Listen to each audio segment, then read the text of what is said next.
Shalom seluruh anggota Komsel yang dikasihi Tuhan. Minggu ini kita akan membahas bersama tentang The Revealing of Jesus. Pencerahan atau pernyataan tentang Yesus yang kita temukan dalam kehidupan kita sehari-hari. Tentunya ketika kita membaca dan merenungkan firman Tuhan. Atau bahkan membahasnya bersama-sama dengan teman atau saudara Komsel kita. Hari ini saya ingin mengingatkan kembali seperti yang saya sudah sampaikan di dalam khotbah yang terakhir, bahwa apapun yang kita lakukan, respon kita ini sangat bergantung kepada pencerahan yang kita dapatkan dari kebenaran firman Tuhan yang menyatakan tentang Yesus di dalam kehidupan kita. Dan pencerahan itu sendiri sangat bergantung kepada apa yang kita lihat dan kita tafsirkan dari hal-hal yang Tuhan izinkan terjadi atau apa yang Tuhan sudah lakukan bagi kehidupan kita.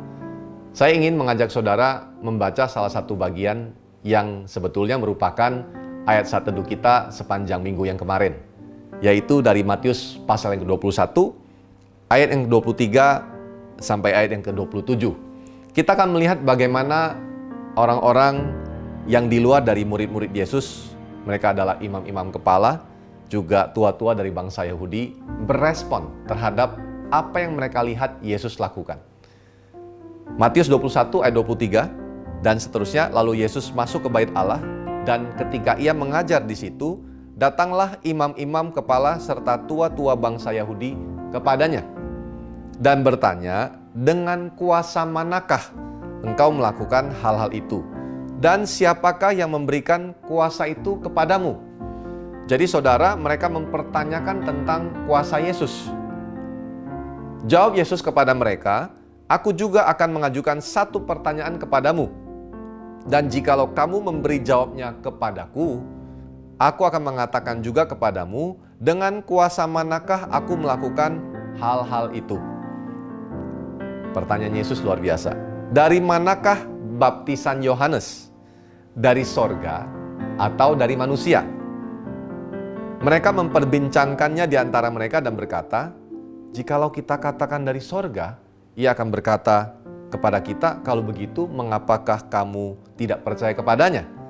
Tapi jikalau kita katakan dari manusia, kita takut kepada orang banyak.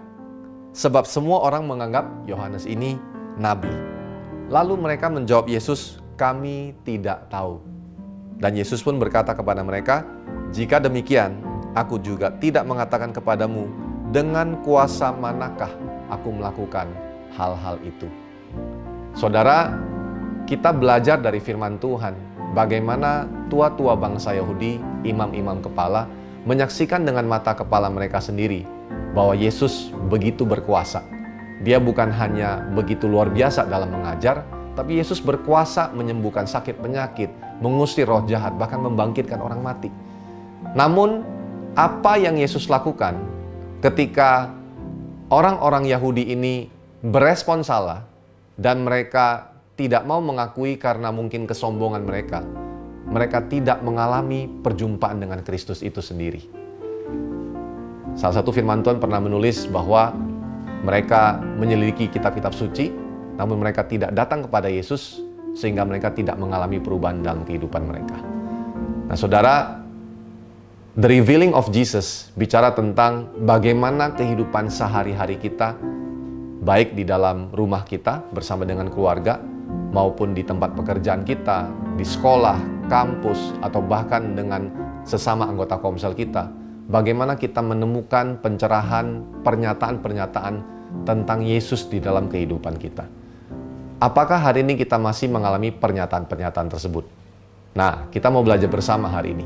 Bagaimana Yesus bisa dinyatakan buat semua kita? Tentunya ketika di dalam masa Yesus masih hidup di muka bumi ini, Yesus begitu mudah untuk menyatakan dirinya. Karena secara fisik dia masih ada di muka bumi. Dia menyatakan kasihnya kepada murid-muridnya dengan nyata. Dia bisa menyatakan kuasanya juga. Bahkan dia bisa menyatakan kebenaran-kebenaran lewat ajaran-ajaran yang dia berikan.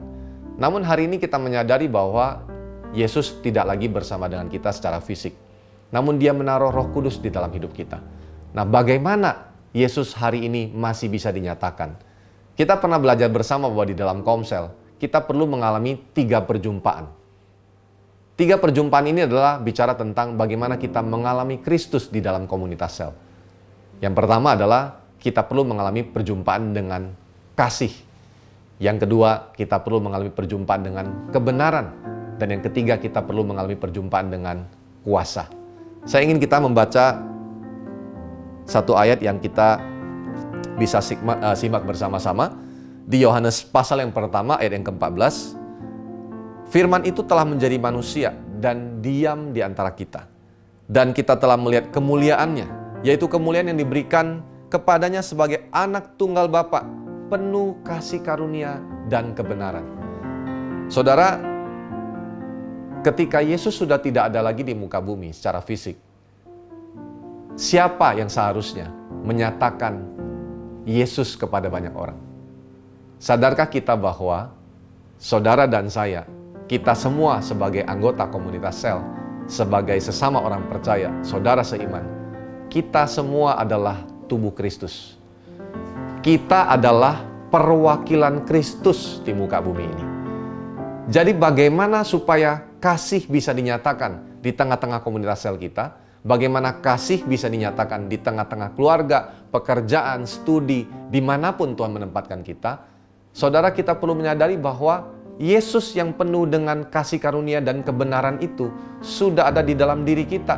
Melalui hidup kita bersamalah, maka orang-orang akan mengalami perjumpaan dengan kasih dan kebenaran. Itu yang terlebih dahulu harus kita perhatikan bersama. Pertanyaan saya buat kita semua adalah, apakah hari ini di dalam komsel kita masih terus saling menyatakan kasih? Ini pertanyaan pertama yang saudara perlu diskusikan bersama. Apakah hari ini di dalam komunitas sel kita masih saling menyatakan kasih? Sekalipun kita mungkin tidak bisa bertemu secara fisik, tapi seharusnya kasih masih tetap bisa dinyatakan. Dengan apa? Dengan memberikan perhatian, bertanya kepada anggota komsel kita, telepon satu dan yang lain. Bagaimana kabarmu? Apakah kondisi sedang baik-baik saja atau sedang mengalami pergumulan? Bagaimana kasih bisa dinyatakan? Bukan hanya dengan memberi perhatian lewat telepon atau lewat WA, tapi juga kita melakukan tindakan. Saudara perlu memberikan tindakan yang nyata. Contohnya, kalau saudara tahu anggota komsel saudara seimanmu sedang sakit, saudara perlu mungkin belajar memberkati, mengirimkan makanan yang sehat, mengirimkan obat. Saudara, inilah yang perlu kita lakukan bersama. Kasih tidak bisa dinyatakan hanya dengan perkataan saja, tapi perlu melalui perbuatan kita yang nyata. Mari diskusikan bersama, apakah di tengah-tengah komsel kita masih ada kasih Kristus yang dinyatakan? Apakah setiap anggota komsel masih mengalami perjumpaan dengan kasih Kristus? Melalui siapa? Melalui saudara seiman kita. Karena saudara dan saya adalah perwakilan Kristus untuk menyatakan kasih-Nya. Dan yang kedua, saudara, Kristus dinyatakan melalui kebenaran. Apakah di dalam komunitas sel kita, apakah sesama kita hari ini masih terus menyatakan kebenaran? Apakah kita berani untuk menegur dan menasihati ketika kita menjumpai hal-hal yang tidak benar di dalam komunitas kita? Mari saya mengajak kita juga membahas pertanyaan yang kedua ini. Apakah komunitas sel kita masih menjadi perwakilan Kristus untuk menyatakan kebenaran untuk sesama anggota komsel kita, bahkan untuk orang-orang di luar sana yang kita kenal? Apakah hari ini kita masih mempraktekkan untuk saling berbagi kebenaran firman Tuhan dari saat teduh yang kita baca? Masihkah kita menyatakan kebenaran yang kita dapatkan, pencerahan-pencerahan yang kita alami setiap harinya?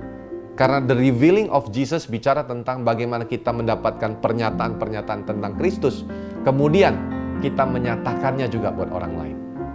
Nah, ini penting sekali, saudara. Jangan sampai kita hanya menantikan khotbah-khotbah dari pendeta-pendeta, menonton YouTube saja, seperti hari ini mungkin saudara sedang menonton konten ini. Tapi saya mengajak saudara untuk mengambil bagian kita, karena saudara dan saya adalah perwakilan Kristus untuk menyatakan kebenaran. Yang ketiga, kita bicara tentang kuasa. Saya mau mengajak kita membaca satu ayat lagi. Firman Tuhan berkata di dalam Lukas pasal yang keempat, ayat yang ke-36. Dan semua orang takjub, lalu berkata seorang kepada yang lain, katanya, alangkah hebatnya perkataan ini. sebab dengan penuh wibawa dan kuasa ia memberi perintah kepada roh-roh jahat dan mereka pun keluar.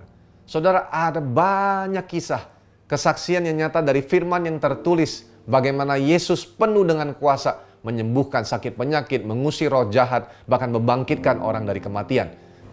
Saudara, hari ini Yesus tidak lagi bersama dengan kita secara fisik. Namun, saudara dan saya, kita sebagai komunitas sel adalah perwakilan Kristus untuk menyatakan kuasa satu terhadap yang lain atau bahkan juga buat orang-orang di sekitar kita. Apakah hari ini kita masih melihat di tengah-tengah komunitas sel kita ada kuasa yang dinyatakan sehingga terjadi perubahan hidup di dalam diri setiap anggota? Ini adalah pertanyaan yang penting yang perlu kita renungkan bersama. Apakah di dalam komunitas sel kita masih terjadi pernyataan kuasa sehingga orang-orang yang sakit disembuhkan? Apakah di tengah-tengah komunitas sel kita masih melihat kuasa mujizat terjadi? Orang-orang yang sedang mengalami pergumulan, mereka boleh mengalami kemenangan karena kita saling menjadi tubuh Kristus, saluran untuk menyatakan kuasa. Apakah lingkungan sekitar di mana komsel kita berada masih bisa melihat kuasa Kristus dinyatakan melalui komunitas kita? Saudara, perenungan ini penting untuk kita diskusikan bersama di tengah-tengah komunitas sel. Apa yang mungkin salah kita lakukan selama ini sehingga kita tidak lagi melihat kuasa dinyatakan?